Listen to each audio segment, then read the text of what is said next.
E hoje é a 12ª temporada, né, Cláudia? Me corrija aí. Estou um pouco nervosa, acaba esquecendo. Mas 12ª temporada e estamos, assim, com o coração feliz por Deus ter nos guiado até aqui e estarmos com tantas pessoas, né, que nos acompanham e que estão aqui junto, né? Algumas vêm e vão, mas muitas já ouviram tantas mensagens maravilhosas e tantas experiências, e isso faz a gente crescer muito, né?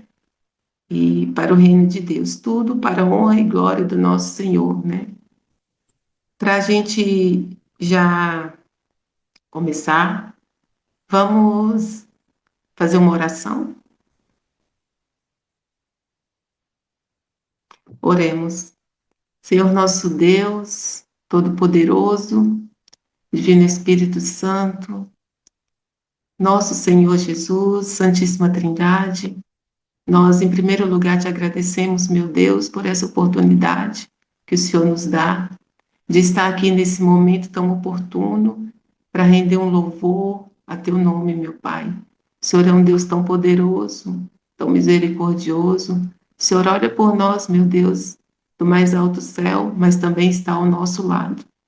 Senhor, te agradeço, meu Pai, por cada pessoa que está aqui nessa programação, por cada um, meu Deus, que está sedento, querendo ouvir tua voz, querendo te buscar, meu Deus, com mais intensidade. Que o Senhor esteja com cada um, com suas famílias representadas, com aqueles que estão despertando agora, que já vão entrar aqui na sala, com aqueles que não vão conseguir hoje, meu Pai. Mas o Senhor sabe de cada um, meu Deus. Que o Senhor esteja com cada um, que o Senhor esteja, meu Deus, com o nosso orador de hoje, que a tua mão seja, meu Deus, com cada um dos teus filhos aqui, meu Pai. Eu coloco, meu Deus, mais uma vez no teu trono de graça, cada coração, cada mente. Que o Senhor, meu Deus, esteja conosco, meu Pai, e nos ajude, Senhor, a estar contigo, em espírito e em verdade. Muito obrigado, meu Deus, mais uma vez, por ser tão bom conosco, meu Deus, por ser um Deus tão maravilhoso, por trazer, mandar seu filho a este mundo para morrer por nós, que não merecíamos de nada, meu Deus. Mas pelo teu amor, pela tua graça, somos salvos, meu Pai. Obrigado, Senhor. Eu te agradeço, em nome do teu filho amado Jesus, que vive e reina para sempre. Amém.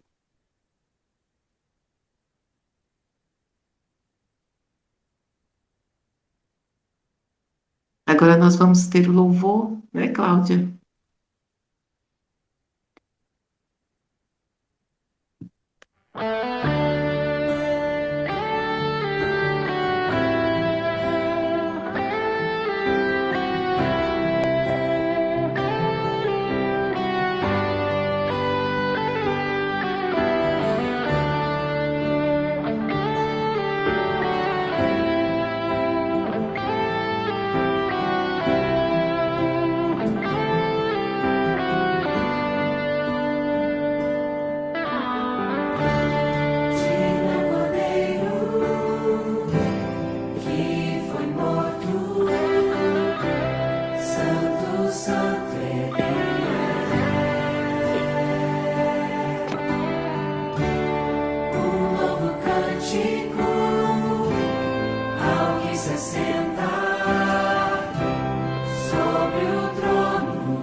Amém. Então, pessoal, agora antes, né, da nossa mensagem, eu queria falar um pouquinho para vocês sobre o pastor de hoje, né? O nosso pastor, Mário Calegão.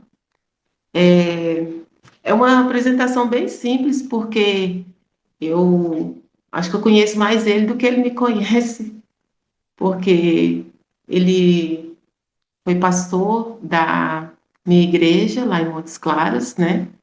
A igreja que eu nasci, né? E que é a igreja de Santos Reis. Então eu conheço ele de ouvir falar. E também ele faz parte, foi pastor também da igreja da minha família, da parte do meu marido, né? Da minha cunhada, Cássia, e o esposo dela, Procópio, também tem as outras pessoas da família, né? E do meu sogro, que frequentou lá, foi batizado, depois de muitos anos ele voltou, né, para a nossa fé, né, depois de muitas idas e vindas. E por último, né, o pastor Mário fez também o culto fúnebre do meu sogro, né, o ano passado, em junho, e apesar de ser um culto fúnebre, né, gente, mas foi um culto muito bom, onde ele usou palavras assim, acredito que inspiradas por Deus, porque tinha, meu sogro tem muitos filhos, né?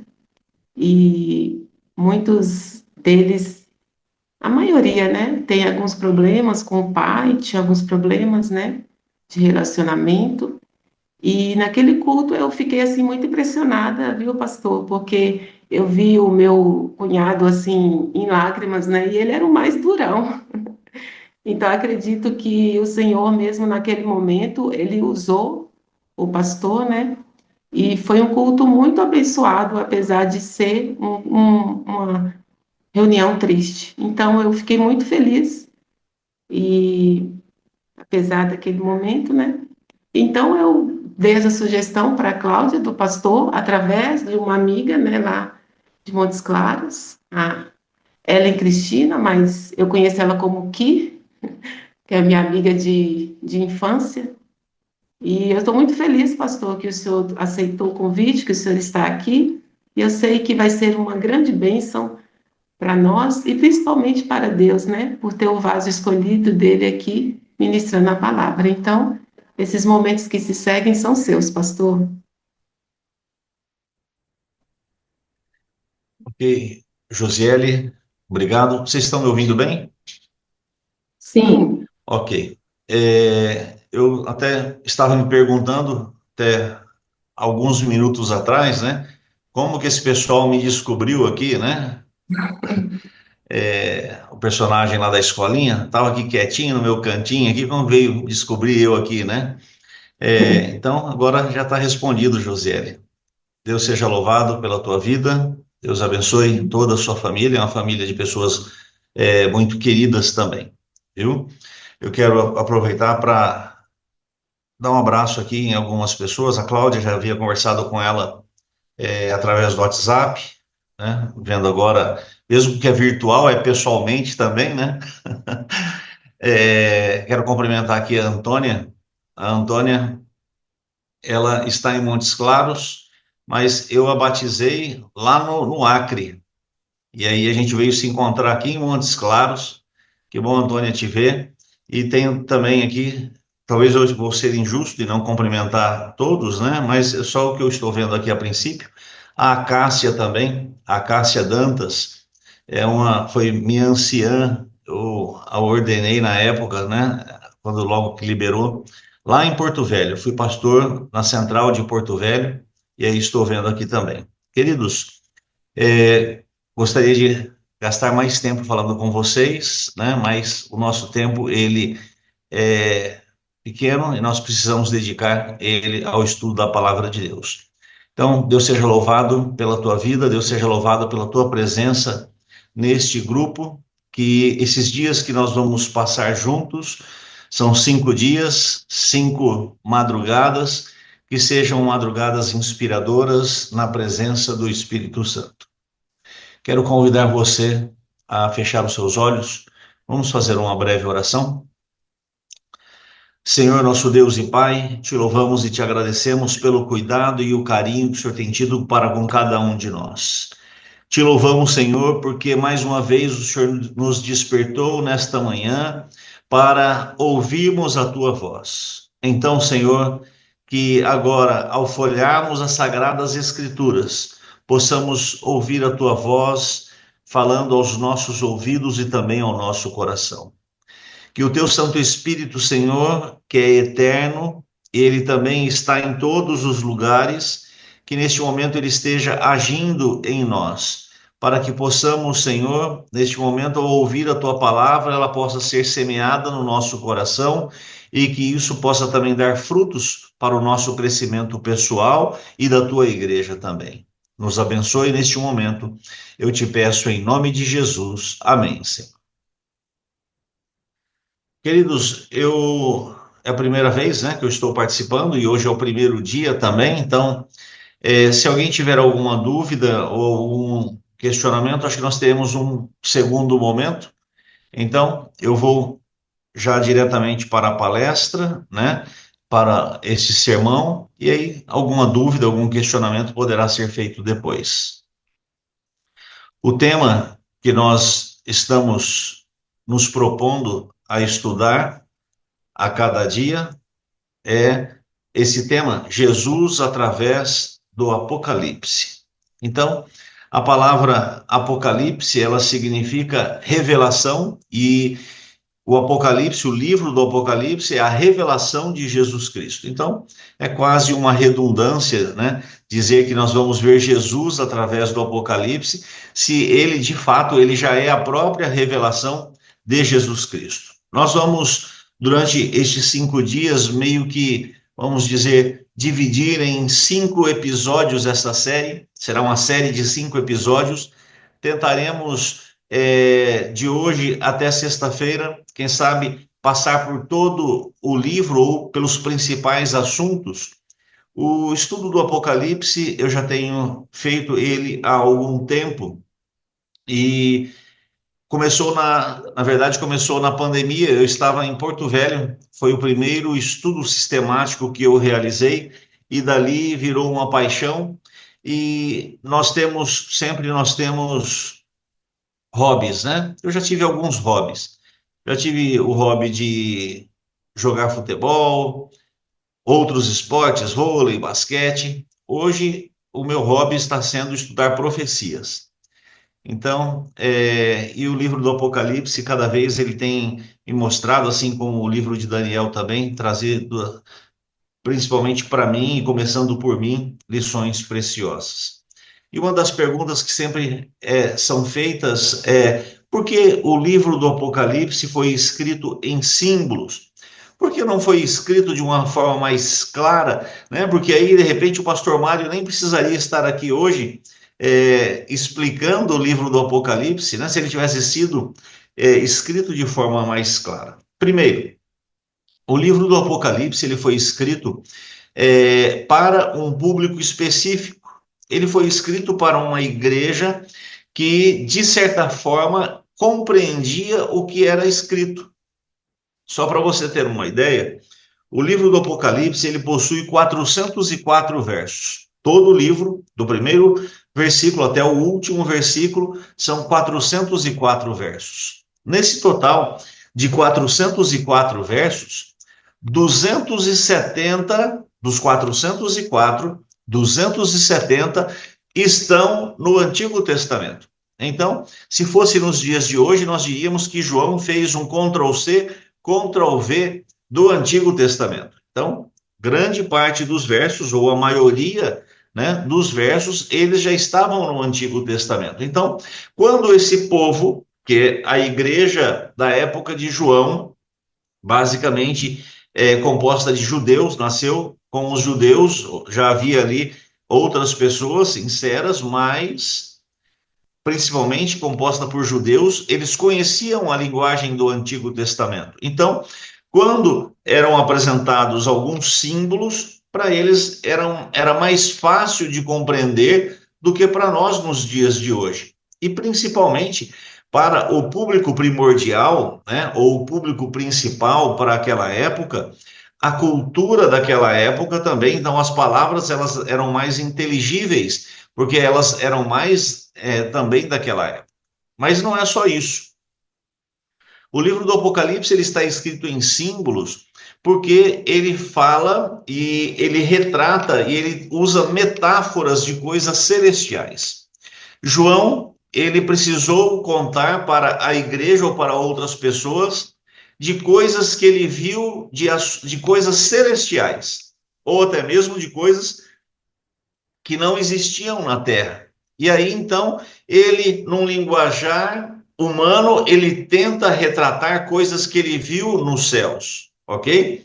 E aí, então, ele usa muitas metáforas. E nós vamos ver, até mesmo no estudo de hoje, que algumas vezes ele usa, né?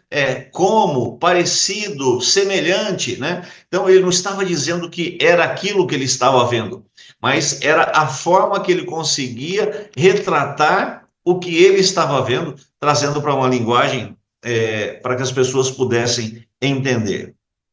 O terceiro item é que era destinado, o livro do Apocalipse, ele é destinado ao estudante sincero. Então, uma pessoa que faz uma leitura superficial do livro do Apocalipse, ele não vai compreender, ele não vai entender. Tem que ser um estudante sincero, ok? E aqui eu tenho dois textos que eu quero apresentar para vocês.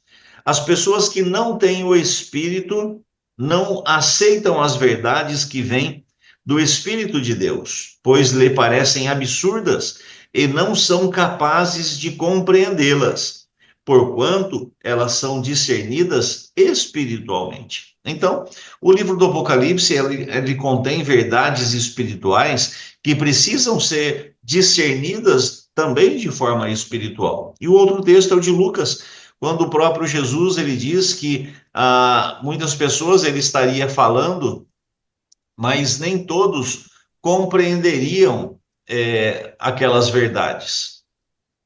Nem todos compreenderiam, porque ela tratava de mistérios do reino de Deus. Então, alguns não compreenderiam, e aí ele falaria como parábolas, mas para que outros pudessem de fato entender. Então, queridos, de forma alguma nós podemos começar, já que é um livro que se discerne de forma espiritual, estudá-lo sem antes fazer uma oração. Então, nós já fizemos essa oração, e sempre que você for estudar o livro do Apocalipse, faça oração, ore antes, porque ele é um livro de questões espirituais que só poderá ser discernido também de forma espiritual, ok? Então, esse é um grande problema de muitas pessoas que começam a estudar o livro do Apocalipse e se escandalizam no meio do caminho, né? E dizem, eu não entendo nada, eu não compreendo. Então, a vantagem é que nós temos o Espírito Santo para estar nos explicando cada capítulo e cada versículo, ok? Um breve resumo e uma visão geral do livro. João, quando ele escreve o livro do Apocalipse, ele estava na ilha de Patmos. É bem provável que o livro foi escrito aproximadamente no ano 95 depois de Cristo. Nesse período em que João escreveu, quem era o imperador romano da época, que era o Império Mundial, era o imperador Domiciano. Domiciano, ele governou, né, desde o ano 81 até o ano 96. Muitos imperadores foram ruins, citamos Nero e outros imperadores, mas Domiciano ele teve uma característica importante para a história. Todos os imperadores, eles entendiam e se colocavam como um representante de Deus aqui na Terra. Então, eles eram o representante direto de Deus aqui na Terra. Então, as suas decisões, as suas falas, elas tinham uma validade, uma autoridade que eles consideravam divina. Domiciano, diferente de outros imperadores, ele entendeu que ele era o próprio Deus.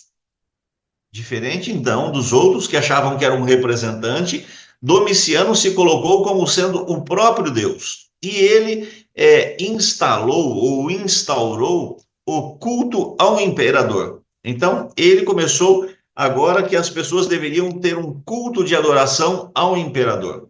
E nesse contexto, João, ele foi preso, e ele foi preso pela sua fidelidade. Ele foi preso porque ele se negava a adorar, ou ele se negava a render um culto para o imperador. E quando nós lemos o verso 9, dá para nós, inclusive, entendermos. Não está passando as telas, é isso? Pastor, ainda está Não. na primeira tela do PowerPoint, assim. Eu vou parar aqui e vou compartilhar de novo, já com tela cheia. Vê se está aparecendo João na ilha de Patmos agora. Agora sim, pastor. Vocês já perderam algumas telas aí, né? Não vou poder voltar, mas vamos daqui firmes daqui para frente, ok? Obrigado por me avisarem, né, disso daí. Então, estarei algumas características. Falei do imperador Domiciano, foi preso. Agora, João foi preso por causa da sua fidelidade. E Apocalipse 1, verso 9, diz aqui sobre isso. Eu, João, irmão vosso e companheiro na tribulação, no reino e na perseverança em Jesus, achei-me na ilha Patmos por causa da palavra de Deus e do testemunho de Jesus. Então, se João estava preso, né, ou foi preso, ele não foi preso porque ele era um criminoso, ele foi preso porque ele se manteve fiel à palavra de Deus e ao testemunho de Jesus. A tradição diz que Domiciano prendeu João e quando João se negou a adorá-lo como uma divindade, Domiciano ele não se satisfez em apenas manter João preso ou num cárcere, e a tradição diz que Domiciano o lançou num tacho de óleo fervente. Para outros teólogos, nós dizemos que a tradição diz, ok? Mas nós, como adventistas do sétimo dia, nós também encontramos no livro Atos dos Apóstolos uma afirmação da escritora americana Ellen White, aonde ela detalha também esse momento quando João foi lançado dentro de um tacho de óleo fervente. E esse tacho de óleo fervente, quando a gente vai fritar um ovo, e o ovo ele dá aquela estalada, né? E o óleo respinga e cai na nossa mão, uma gotinha de óleo já dói para chuchu. Agora, imagina só você ser lançado dentro de um tacho, né? Ou dentro de um caldeirão de óleo fervente. E João foi lançado e Domiciano queria matá-lo, não queria cozinhá-lo nem fritá-lo, queria, na verdade, era matá-lo. E o espírito de profecia e a tradição diz que nada aconteceu a João. Queridos, o mesmo Deus que agiu naquele momento com os três amigos de Daniel, Sadraque, Mesaque e Abdenego, não permitindo com que eles fossem queimados naquela fornalha chamada de ardente, porque estava quente, muito quente, 7 vezes mais, o mesmo Deus protegeu João, não permitindo que ele se queimasse naquele tacho de óleo fervente. E Domiciano, então, ficou indignado. Como assim? Era para matá-lo e ele não morreu? Então faz o seguinte, leve ele para a ilha de Patmos. A ilha de Patmos é ainda até hoje uma ilha no mar Egeu. Hoje é uma ilha turística, onde moram ali só pessoas granfinas, mas no primeiro século, na época de João, a ilha de Patmos era uma ilha rochosa e praticamente desértica, aonde as pessoas eram levadas para morrer. Era uma prisão numa ilha, ok? Aonde não se produzia nada, onde não se tinha muitas coisas, e geralmente as pessoas que eram levadas para Patmos não demoravam muito tempo e elas morriam. João já era um homem idoso, como eu disse, ele é bem provável, ele estava já com seus 95 anos, e neste momento em que João, ele estava com cerca dos seus 90 anos, isso no ano 95. E quando João foi levado para Patmos, Domiciano tinha um desejo tão grande de que ele morresse, que é bem provável que Domiciano ligava para os guardas da época e perguntavam: e aí, João já morreu? E os guardas respondiam: não, ainda não, mas todos que vieram junto com ele no mesmo navio, todos já morreram. Está faltando só João morrer. E o tempo passava e Domiciano ligava lá e perguntava para o chefe da guarda: e aí, João já morreu? E aí foi quando o chefe da guarda disse: olha, ele ainda não morreu, mas os que vieram já nas outras viagens depois dele já morreram. E João, ele se negava de fato a morrer. E, por fim, a história mostra que João foi libertado da ilha de Patmos porque ele era um mau testemunho lá na ilha de Patmos, né? Ele tinha que morrer lá e não morria, então, para não dar mau testemunho para os outros presos, né, que estavam lá todos para morrer, João depois foi libertado e os seus últimos dias de vida ele viveu em Éfeso, juntamente com a igreja. Mas enquanto ele estava lá preso em Patmos, que era para morrer, porque o imperador queria e ele não morria, porque Deus tinha muito a fazer através de João, ele se sentiu isolado. Uma ilha, essa é uma, como nós já estudamos desde ali do início, né, das nossas aulas, quando estudamos, ilha é uma porção de terra cercada de água. Então, João, ele estava isolado de todos que ele amava, de todos que ele prezava, da igreja, da família, de tudo. E ali ele sabia que ele havia sido colocado apenas para morrer. Queridos, então, João, ele estava se sentindo muito mal, mas foi quando ele, então, recebeu a visita do próprio Cristo. Apocalipse capítulo 1 até o verso 8 é conhecido como prólogo. Prólogo é aquela parte inicial de uma carta aonde se faz a saudação e João, ele faz uma saudação, usa esses 8 primeiros versos para falar um pouquinho e alguns detalhes. Nós não vamos estudar o prólogo, nós vamos estudar a partir do verso 9, mas eu quero chamar a atenção para você dessa parte do prólogo, Apocalipse capítulo 1, verso 3, que diz assim: bem-aventurados aqueles que leem, perdão, bem-aventurado aquele que lê e os que ouvem as palavras desta profecia e guardam as coisas que nela estão escritas, porque o tempo está próximo. A versão Almeida atualizada, revista e atualizada, ela contém um erro gráfico aqui, porque ela diz assim: bem-aventurados aqueles que leem, né? Só que no original e em outras versões isso já foi corrigido, está como está na tela. Ela está no singular. Bem-aventurado aquele que lê. Esse é o correto, ok? E, inclusive no próprio grego, né? No grego está aquele que lê sozinho, né? Ou que lê só, né? Ou somente aquele que lê. É fazendo muita referência que é apenas um. E isso está correto porque na época, queridos, as pessoas não tinham muita leitura ou não eram alfabetizadas. Então, bem-aventurado era aquele que lia e os outros que ouviam, ok? Então, o livro do Apocalipse foi escrito para ser lido na igreja em voz alta por uma pessoa e para que os outros pudessem ouvir. E bem-aventurado ou feliz é aquele que lê, os outros que ouvem, mas principalmente aqueles que guardam as coisas que estão escritas neste livro, ok? Então, o livro do Apocalipse, toda vez que você ler, fique tranquilo, pode ler em voz alta, não precisa ler em voz, assim, né, só para você não. O livro do Apocalipse, ele foi feito para ser lido em voz alta.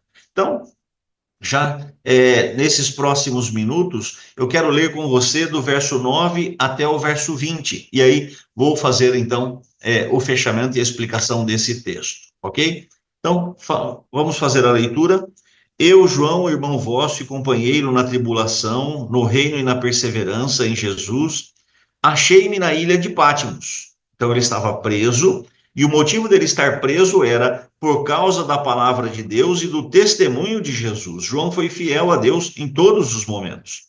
Verso 10: achei-me em espírito no dia do Senhor. Então, era um sábado. O sábado, ele é um antegozo do céu. E para ter um pouquinho do céu, nós temos que ter a presença de Jesus Cristo no sábado. Então, por isso, o sábado é um dia feliz, porque nós temos a presença de Jesus. E João, ele estava num sábado e ele, presta atenção, ele ouviu por detrás de mim, ele ouviu atrás dele, ele não viu, ele ouviu por detrás de mim grande voz. E aqui vem a primeira figura de linguagem, uma metáfora. Ele queria dizer que essa voz ela era muito forte. E aí, como ele não sabia como dizer, ele diz: era forte, grande voz como de trombeta. Então, as pessoas que ouviram isso logo compreenderam: nossa, era uma voz forte mesmo, né? Porque se era como de trombeta. E aí ele diz que a voz dizia o seguinte: o que vês, escreve em livro e manda às 7 igrejas. Aqui vem o público para qual o livro do Apocalipse foi escrito, que eram as 7 igrejas: Éfeso, Esmina, Pérgamo, Tiatira, Sardes, Filadélfia e Laodiceia. E agora, então, primeiramente ele ouviu, lembra que eu falei? Ele ouviu, grande voz por detrás, e agora, verso 12, ele diz: voltei-me para ver. Então, agora ele quer ver quem estava falando com ele. Voltei-me para ver quem falava comigo. E voltado, vi 7 candeeiros de ouro, e no meio dos candeeiros um semelhante. Então está aqui, ele não está falando que era o formato ou a questão morfológica, ele diz: o que eu vi era de alguém semelhante ao Filho do Homem, com vestes talares, cingido à altura do peito com uma cinta de ouro. Então, lembra, esse é um detalhe importante e eu quero que você vá construindo esse pensamento comigo. Primeiro ele ouviu, depois ele voltou para ver quem era que estava falando com ele. Só que antes dele reconhecer, algo chamou a atenção dele. Porque ele, quando ele olhou para ver quem falava, primeiro ele viu os candeeiros.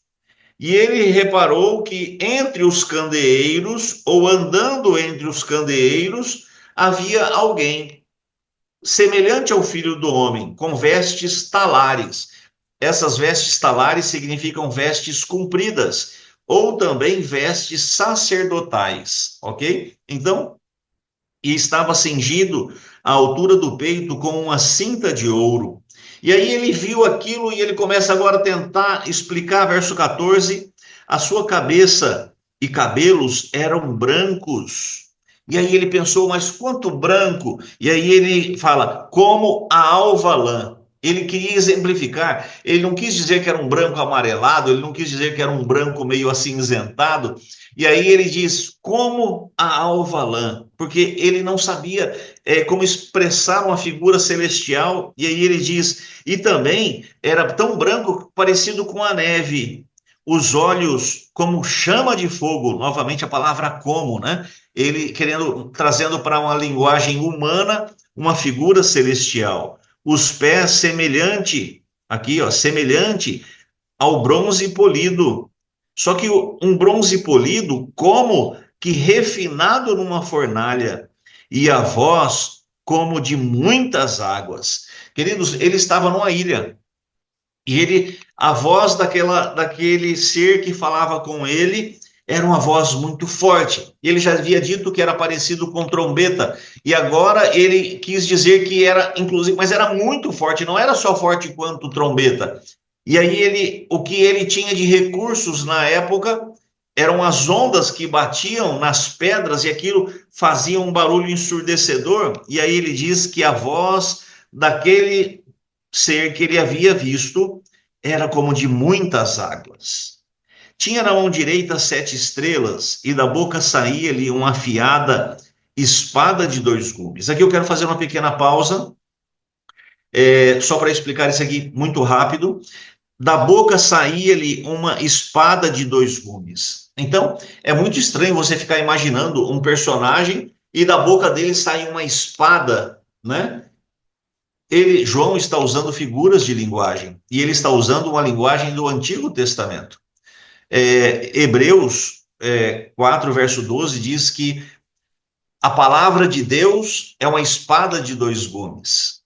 Salmos 33, verso 9, diz que na época da criação, Deus falou ou saiu palavras da boca de Deus e tudo se fez. Queridos, quando João está falando que da boca saiu uma espada de dois gumes, ele está fazendo referência à palavra de Deus. E isso nós vemos também em Apocalipse 19:15, se ao mesmo tempo que Deus, quando ele fala, tudo existiu na criação, no Apocalipse 19:15 ele fala e tudo se destrói, e tudo se consome. Então, essa espada que sai da boca de Deus é uma palavra, e o seu rosto brilhava como o sol na sua força.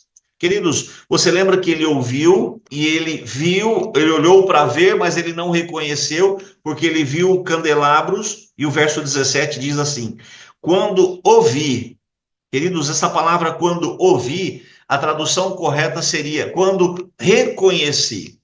Quando eu reconheci, eu caí aos seus pés como morto. Porque aqui, queridos, João estava já há muitos anos. João estava aqui pelo menos há 60 anos praticamente, sem ver Jesus Cristo.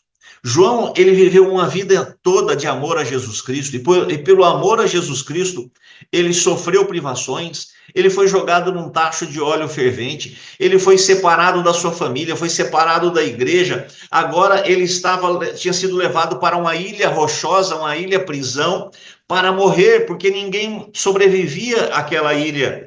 E agora, depois de 60 anos, quando ele olha e ele reconhece Jesus Cristo, um Jesus Cristo agora transformado, ele desmaia. E ele desmaia porque a alegria foi muita, a emoção foi muito grande, e ele, aquele senhorzinho já idoso, quando ele vê a pessoa que ele mais amou no mundo todo e que ele não esperava encontrar naquele lugar, ele simplesmente desmaiou, desfaleceu, caiu aos seus pés como morto. E aí a Bíblia que diz que ele pôs a mão direita sobre João. Queridos, colocar a mão direita, durante toda a Bíblia tem muito significado. A mão direita é a mão do poder, é a mão de Deus que age, mas também é a mão de Deus que abençoa. E neste momento, João, ele faz questão de dizer que foi a mão direita de Deus que foi colocada sobre ele. E aqui foi dito: não temas, João, eu sou o primeiro e o último, é aquele que vive. Eu estive morto, sim, João, mas eis que estou vivo pelos séculos dos séculos e tenho as chaves da morte e do inferno. Queridos, João, ele teve essa visão de Jesus Cristo ressuscitado. Vestes talares, um cinto de ouro, e ele vê Jesus andando entre os candeeiros, e agora ele cai como morto diante de Jesus, porque era muita emoção, era uma visão indescritível, algo para uma pessoa que estava colocada para morrer, e agora então Jesus coloca a sua mão sobre ele e o abençoa. E todas as inquietações de João não precisou dizer nada para Jesus, do tipo: ah, Jesus, eu estou sofrendo demais, ah, Jesus, eu estou aqui condenado à morte. Jesus logo já se antecipou, porque Jesus o conhece, Jesus sabia quem era João e o que ele estava passando, e ele diz: sou eu mesmo, João, aquele que vive. Eu estive morto, mas eu estou vivo pelos séculos dos séculos. E não se preocupe, João, não se preocupe com essa questão de que estão querendo te matar. Eu sou a ressurreição e a vida. Lembra que foi o próprio João que escreveu isso?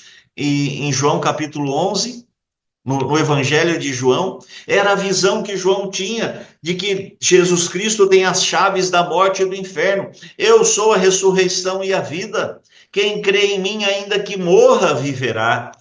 Queridos, Jesus aparece para João, e ali aquele homem que estava desesperançado, condenado à morte, ele recebeu um vigor, ele recebeu algo assim tão fantástico, que ele resolveu agora escrever.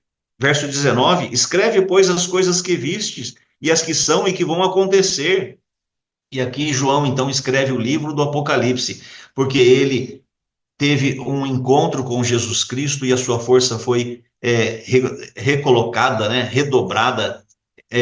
Queridos, a carta do Apocalipse é escrita às 7 igrejas. E é interessante que as 7 igrejas, no verso 20, quanto ao mistério das 7 estrelas que viste na minha mão direita, e aos 7 candeeiros de ouro, são as 7 igrejas. Os 7 candeeiros, última linha, os 7 candeeiros são as 7 igrejas. E aqui eu vou encerrar. Queridos, a visão que João teve de Jesus glorificado, ele viu Jesus andando entre os candeeiros. Os candeeiros são as 7 igrejas, que é a história de toda a igreja cristã, de João até o dia da volta de Jesus Cristo. E a visão que João teve é de Jesus Cristo andando entre os candeeiros, ou seja, é Jesus andando entre as igrejas. É Jesus cumprindo a promessa quando ele disse: eis que estou convosco todos os dias, até a consumação dos séculos. Queridos, Jesus Cristo, ele tem andado ao longo da história da igreja cristã, lado a lado da igreja, confortando, fazendo milagres, transformando, consolando. E o que eu quero dizer para vocês, e aqui eu encerro então, queridos, Jesus anda entre a igreja e nós fazemos parte da igreja que Jesus está andando ao redor. Ele está andando ao nosso redor hoje. Neste grupo ele está presente, aí na tua casa ele está presente, ele anda ao teu derredor, porque ele tem a sua destra poderosa que ele quer colocar sobre você também, assim como ele abençoou João e disse: João, eu te conheço, eu sei exatamente o que você está passando, mas eu te fortaleço, não temas, eu te ajudo. E João, que estava colocado como morto, recobrou as forças e prosseguiu. Esse mesmo Jesus que se encontrou com João, ele se encontra com você hoje. Começou esse encontro às 5 horas da manhã, e ele também coloca a destra fiel sobre você e diz: filho, eu te conheço, Regina, Éder, Florisval, Josiele, Cláudia, Antônia, Cássia, eu te conheço, eu sei do que você precisa, eu sei o que você está passando. O que você está passando não tem passado de forma despercebida.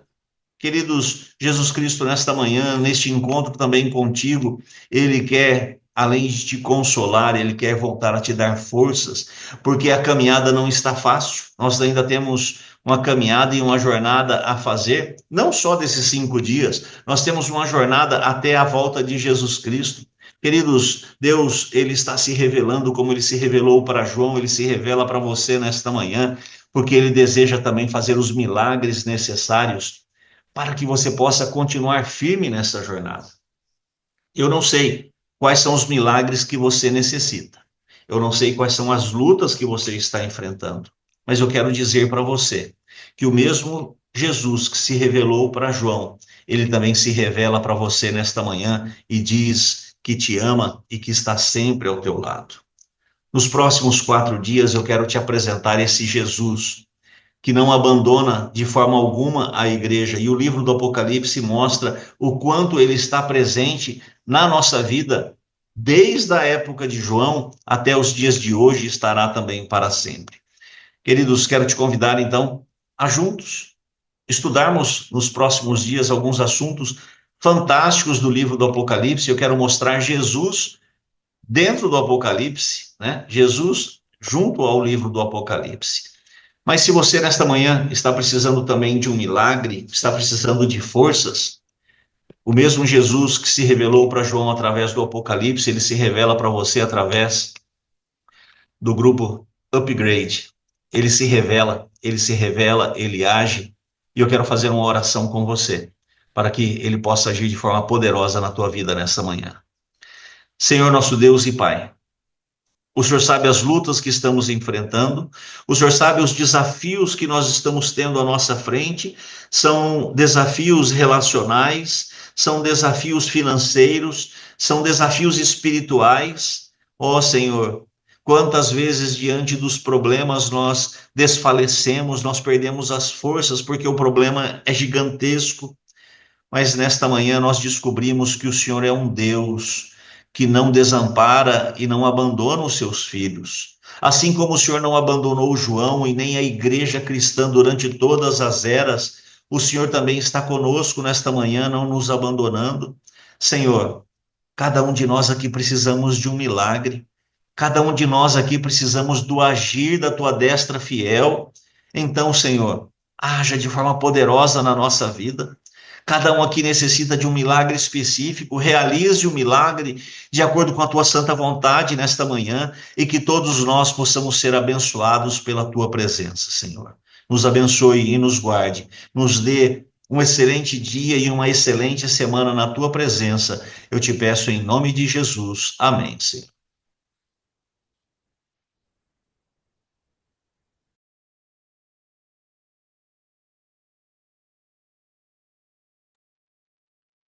Obrigada, pastor, pela mensagem maravilhosa. Deus continue falando através de você ao nosso coração durante a semana. Eu queria, antes de devolver aqui a palavra para a Josi, tirar uma foto. Olha, nós estamos em 43 pessoas, estamos muito felizes pela essa quantidade de pessoas aqui na live. Eu queria tirar uma foto da tela para poder registrar. Quem puder abrir a câmera, fica mais bonito na foto, né? Quem não puder, não tem problema, mas quem puder abrir a câmera, a foto sempre fica mais bonita.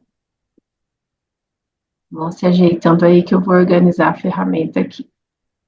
Ô, Cláudia, Pode é bom a falar. gente salientar também a presença do pastor Valmir aí, né? Eu Que não bom vi. que ele está aí com a gente aí, né? Obrigada, Emerson, por ter lembrado. Eu estava com a tela cheia, eu não vi aqui. O pastor Claudomiro está aqui hoje? Não vi também. Acho que não. Obrigada, viu, pastor Valmir, a presença. Vamos lá, pessoal, vou tirar a foto, hein? Se ajeitem aí.